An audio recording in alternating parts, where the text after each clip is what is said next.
to tell you something. If you ever said to me, Anthony, one day you'd be really, really excited to get a blue screen of death on your new Windows 11 beautiful, what is this thing? It's an HP Omen.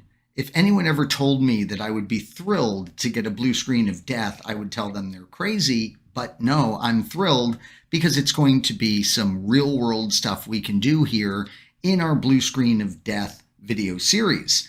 So I'm going to go ahead and go to the reliability monitor. So what happened was I unplugged my laptop, I closed my laptop, putting it in the suspend state, and then I went, opened my laptop, started working, and got a blue screen of death.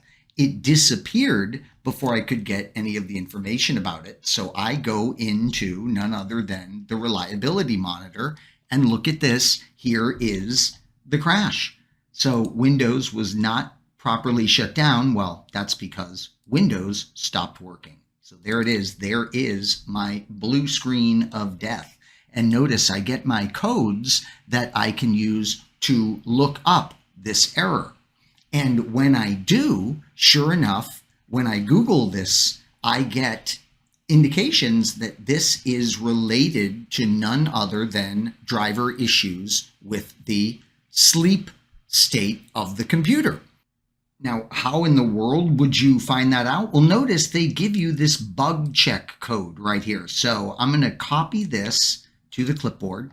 And yes, I'm missing the 0. That's okay. I'll go ahead and put it in when we fire up a web browser. We'll go to Google and I will say Windows stop code.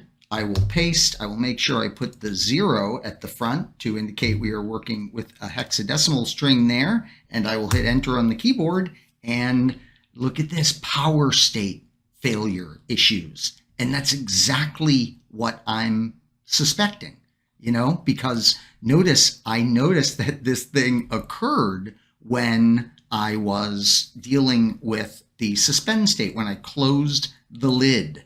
So yeah, this is going to be some troubleshooting things that I will walk through to make sure I don't deal with this blue screen again.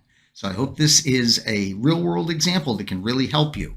Notice I did not catch any of the error information when the blue screen initially occurred. So that reliability monitor feature comes to the rescue once again.